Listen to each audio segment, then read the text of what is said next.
Welcome to the Full Moon Film Buff, episode 111. We're going to talk about The Creeps from 1997. I watched this on Freevee, where it was listed as Deformed Monsters. I had not seen this before. As always, we begin with the prominent crew and cast. You can find links to a more complete credit list in the show notes. This was directed by Charles Band, written by Neil Marshall Stevens, billed as Benjamin Carr, with special effects by Gabriel Bartalos. Charles Band made a big mark on low-budget horror and sci-fi movies. He grew up in a showbiz family, learning from his dad, Albert Band, who directed and produced films. Charles loved the sci-fi and horror flicks of the 50s and 60s, which shaped his career. At just 22 years old, he directed his first movie, Last Foxtrot in Burbank, in 1983. He started Empire Pictures, making cheap genre films. He created cult hits like Ghoulies, Reanimator, and Troll. When Empire closed in 1988, Band launched Full Moon Features, his most successful company. Full Moon kept making horror and sci-fi, mostly for video. They're known for series like Puppet Master, Subspecies, and Trancers. Band's films use practical effects, wild ideas, and new technology. He adapts quickly, now putting old and new films on streaming services. His movies often use miniatures and puppets, mix scares with laughs, and play with size changes. While critics may not love them, fans certainly do. Band has inspired many indie filmmakers and is a true master of B-movies. Under the pseudonym Benjamin Carr, Neil Marshall Stevens began his career writing screenplays for Full Moon, including entries in popular franchises such as Puppet Master and Trancers. In the late 90s, Stevens transitioned to mainstream Hollywood productions, writing the screenplay for the critically acclaimed remake 13 Ghosts in 2001 and other horror films. Gabriel Bartalos is known for his creative work in horror and sci-fi movies. He started working in the 80s, making a name for himself with his gross creations. His big break came with Brain Damage in 1988, where he made memorable monsters on a tight budget. You can see his effects in movies like Leprechaun and Gremlins 2. Bartalos also directs his own weird horror films like Skinned Deep and St. Bernard, showing off his special style and effects skills. He keeps working on both special effects and making movies, trying new things with practical effects and odd stories. The cast includes Rhonda Griffin as Anna Quarles, Justin Lauer as David Raleigh, Bill Moynihan as Dr. Winston Berber, Kristen Norton as Miss Christina, John Samanton as the Wolfman, Joe Smith as the Mummy, Thomas Wellington as Frankenstein's monster, and Phil Fondacaro as Dracula. This is a cast of generally less-known actors. Most have only a handful of credits in the 90s to their names. In the case of Joe Smith and Thomas Wellington, this film is their only credit. The exception here is Phil Fondacaro. Phil began his career in 1981 when a casting call went out for Little People for the feature film Under the Rainbow. Phil worked with directors such as Robert Zemeckis in The Polar Express from 2004, Ron Howard on Willow from 1988, and George Lucas in Star Wars Episode VI, Return of the Jedi from 1983, in which he plays the only Ewok with a death scene. Phil's feature films include many in the horror genre, such as Troll in 1986, Ghoulies 2 in 1987, Bordello of Blood in 1996, Blood Dolls in 1999, Meridian in 1990, and his collaboration with George A. Romero in Land of the Dead from 2005. Phil's TV credits include a recurring role in Sabrina the Teenage Witch from 1996. Phil Fondacaro stands 3 foot 6 inches tall and lives by the quote, "Not the size of the man in the fight, but the size of the fight in the man." I recommend this film entirely based on the magnetic performance of Phil Fondacaro as Dracula. He absolutely nails the Dark Prince of Transylvania. He's smooth, intimidating, charismatic, and always in complete control. The rest of the film has that endearingly silly, good, bad movie energy, which is entertaining in and of itself, but Phil steals the show. As a note, I've chosen to use the term Little People to refer to the actors portraying the monsters and the monsters themselves. It is my understanding that this is the preferred term. I apologize ahead of time if I accidentally speak insensitively. I am trying to be respectful here. So now let's cover the synopsis. Mr. Jameson from the University of Chicago signs in to view Mary Shelley's original handwritten manuscript for Frankenstein or the modern Prometheus. Anna Quarles, a new librarian in the rare books room, does everything right. She signs him in, checks his ID, attaches university authorization, and makes him don gloves and masks. But he still swaps in a blank fake and steals the original. Hoping to recover it before her mistake is discovered, she hires quirky private detective David Raleigh, who works out of his own video store. The perp impersonated a real professor, By testing the sign-in sheet, David pulls fingerprints. He discovers the man is really Dr. Winston Berber. Now, it's only a matter of finding Berber and getting Shelley's manuscript back. Meanwhile, Berber gloats over his collection of rare manuscripts. Along with Shelley's manuscript, he has the originals of Guy Endor's The Werewolf of Paris from 1933 and James Putnam's Mummy from 1993. Now, he needs only the first edition of Bram Stoker's Dracula, 1897, to complete his collection. He attempts to repeat the scam on Anna.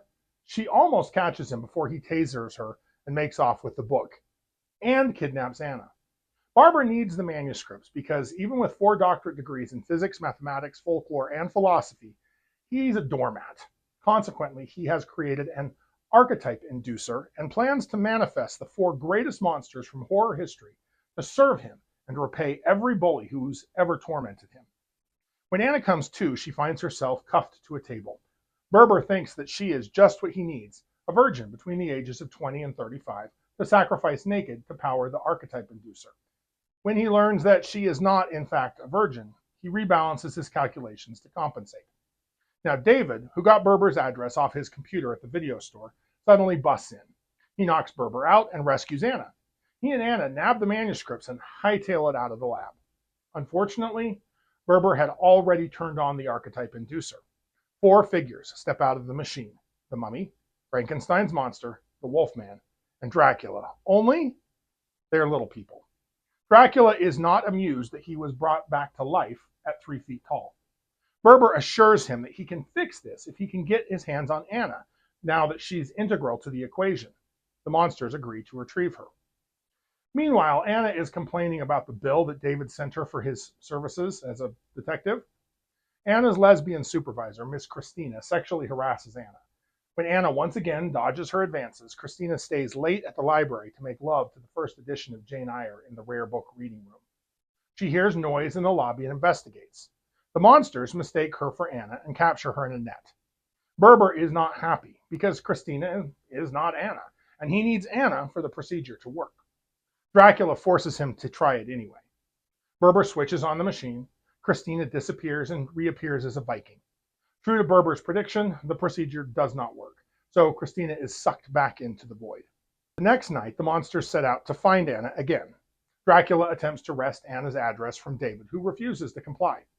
When Dracula tries to bite his neck, David flashes the crucifix on his necklace, yelling, "Thank God I'm a Catholic," and runs out the door.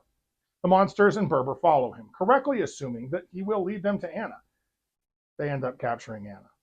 David threatens to break Berber's neck if they don't release Anna, but Dracula calls David's bluff. David grabs Berber's taser and threatens Dracula, who simply zaps it, making it explode and knocking out David. Dracula also firmly lets Berber know who is actually in charge here. Anna and David are taken back to the lab, where Berber again prepares for the procedure. When Dracula demands assurance that this procedure will work this time, Berber won't guarantee it because Anna is not a virgin. Dracula suggests that they find another woman, a virgin this time, to go through with the procedure along with Anna. But Berber says that will unbalance the equation. The only way to balance everything out is to find the opposite to Anna, a male virgin. Dracula confirms that David is, in fact, a virgin, and the preparations continue while David tries to come up with a catch. At the last minute, Anna points out that if the monsters stay in the real world, they will eventually die, like all living things do. However, if they return to the pages of the novels from whence they came, they will live on forever as the legends they are. Berber activates the machine, which will make the monsters full size and also make him their master again. David and Anna escape the cuffs. Christina the Viking reappears, grabs Berber, the archetypal mad scientist, and they both disappear again into the land of legends. Having had time to ponder, Dracula tells David to press the button again. The monsters choose to return to their own lands as legends, rather than be lesser in the real world. Before the monsters are sucked back into the pages of their respective novels, Dracula tells Anna that she is wise for someone who has not yet lived a single lifetime. But do not fear, he adds, we will always be with you in your nightmares, which, that seems oxymoronic. Epilogue. Anna shows up at David's video store, pays him for his services, and informs him that Berber's lab has been torn apart. She also gives him a book, the first English language edition of Venus in Furs. David thanks her and admits that he hasn't read it, but he has seen the movie. David starts rattling off film trivia when Anna interrupts him. with a kiss. So let's talk transformation. First, there is no transformation. The Wolfman and the other three monsters step out of the archetype inducer in all their full glory. Second, the special effects in the creeps are a mixed bag, which is typical for low-budget films. There are 3 absolutely great monster looks and 1 subpar look. Unfortunately, the werewolf is the bad look. He's got buck beaver teeth instead of proper fangs, and a skeletal nasal cavity instead of a nose or snout. He's furry. The Wolfman looks more like a goblin or even a leprechaun.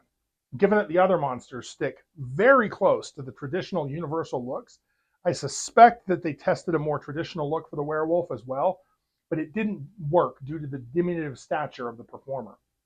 I don't know this, but I suspect it looked more like a bipedal dog than a terror-inducing monster. All that said, I really did enjoy the effects they added to the film's campy charm. Moving on to werewolf lore, it bums me out to say this film is barely a werewolf movie. Yes, the Wolfman is a character, and that makes this a Monster Mash movie, but the werewolf doesn't have a single speaking line. Only Dracula has an important part. This is really Dracula and his enforcers. No werewolf lore is brought up or examined at all. The first thing I want to address is the exploration of literary characters and adaptation itself that this film engages in. It's a case study of the relationship between literature and film, raising questions about the impact of interpretations on original works. The plot revolves around a mad scientist's attempt to manifest 4 iconic literary monsters: Dracula, the Wolfman, Frankenstein's monster, and the Mummy. This premise literalizes the way filmmakers and screenwriters breathe new life into characters from the page. The film's approach to this concept is both playful and subversive. By presenting these literary giants in diminutive forms, it comments on the often reductive nature of adaptation, where complex literary characters are sometimes simplified or altered to fit the constraints of a new medium. The visual gag is also a critique of adaptations that fail to capture the essence or grandeur of the source material.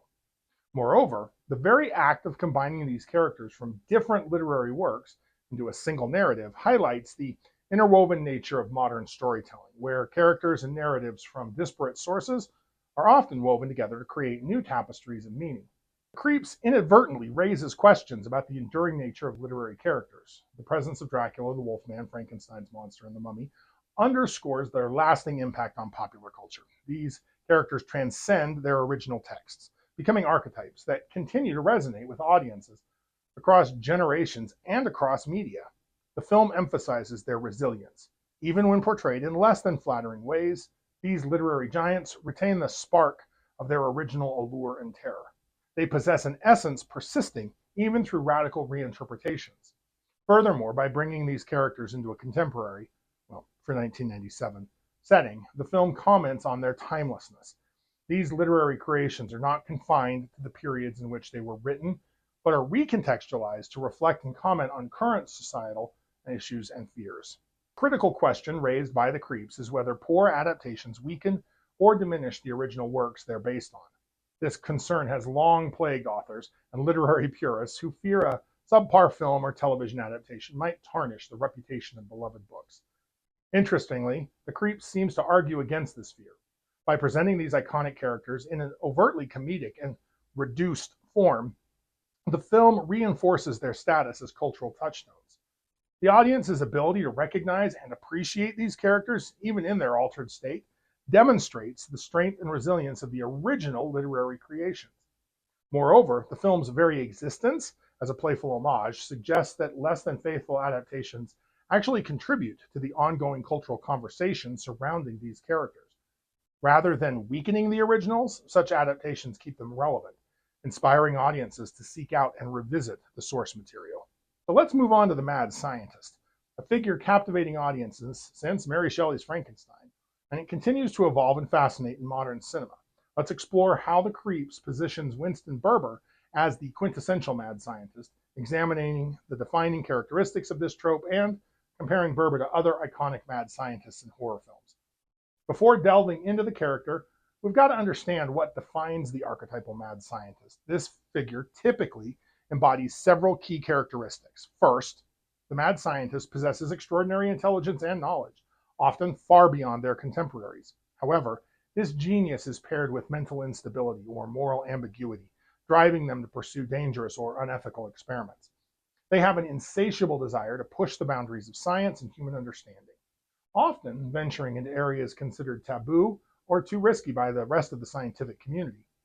In their pursuit of knowledge or power, the mad scientist ignores ethical considerations, willingly sacrificing morality for the sake of their experiments.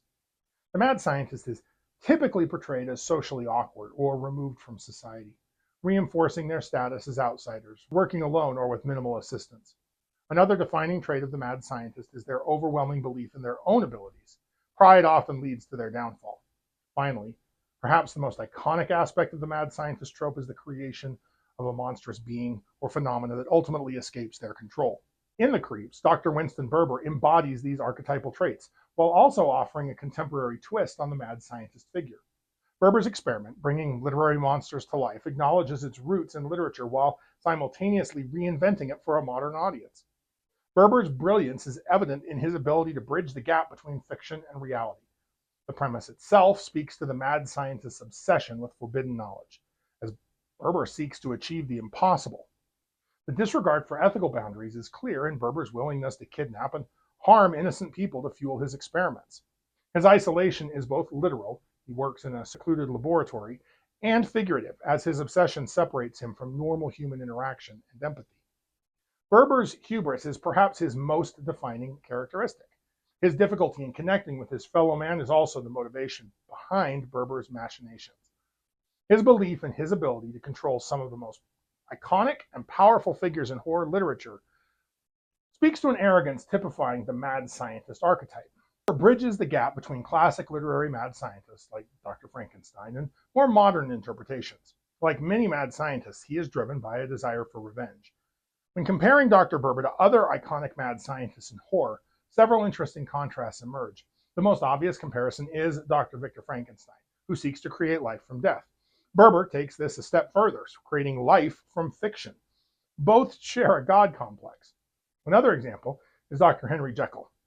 The difference between the two is that Jekyll's experiments were self-focused, exploring the duality of human nature, while Berber's work is outward-facing, imposing his will on external entities. Dr. Moreau's experiments in creating human-animal hybrids share similarities with Berber's work in that both blur the lines between different forms of life.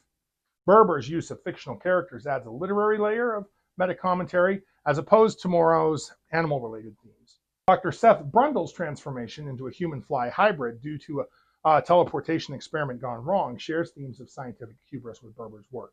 However, Brundle becomes a victim of his own experiment, while Berber remains separate from his creations. Dr. Winston Berber in The Creeps represents a meta-aware interpretation of the mad scientist archetype.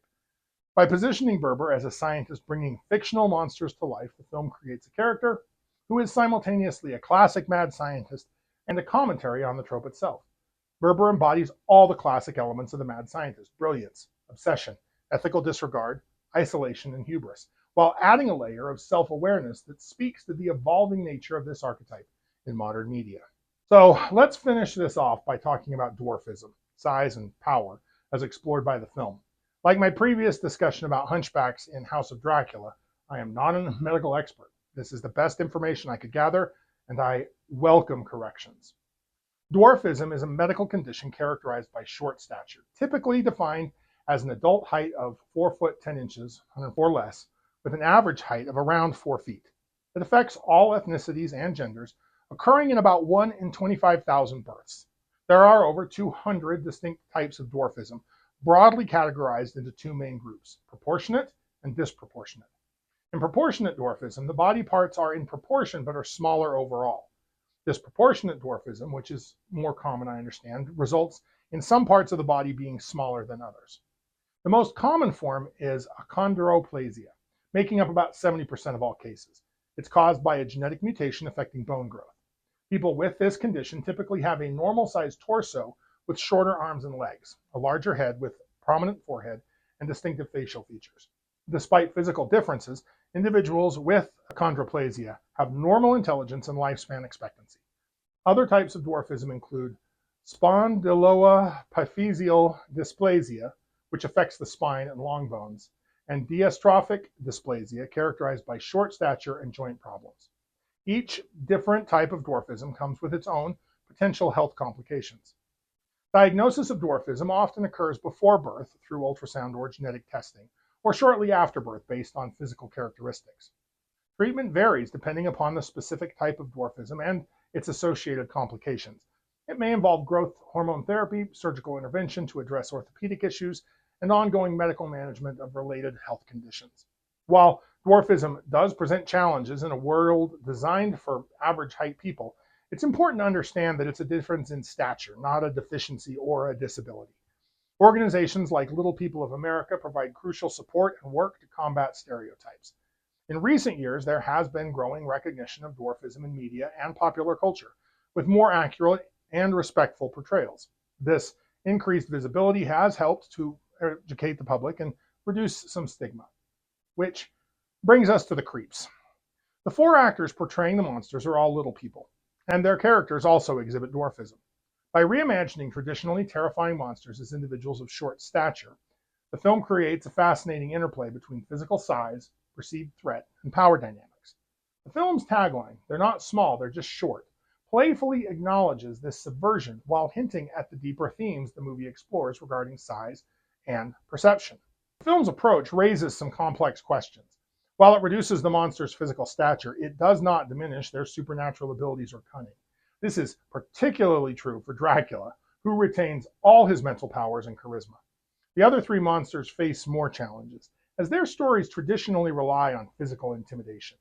The size difference between the monsters and regular-sized characters creates unique scenarios where the monsters must use wit, supernatural powers, or teamwork to overcome physical limitations. This leads to both comedy and tension, as the film plays with the contrast between the fearsome reputations and new forms. However, we need to address some uncomfortable questions. Are the monsters seen as less threatening specifically because they're being portrayed by little people? How does the film's approach impact societal perceptions of individuals who have dwarfism? These questions highlight the complex intersection of representation and power dynamics that the film brings forward. Beyond its immediate narrative, The Creeps invites a broader reflection on how society equates size with power and capability. By presenting traditionally powerful figures in smaller forms, the film challenges the viewer to consider their assumptions about the relationship between physical stature, personal agency, and threat. This theme extends beyond the realm of fictional monsters, touching on real-world issues of how individuals of short stature are perceived and treated in society. The film's approach, while problematic in some aspects, does open up a dialogue about those perceptions and the need to look beyond physical appearance when assessing an individual's capabilities or their potential threat. I think it's important to note the monsters succeed in their plans.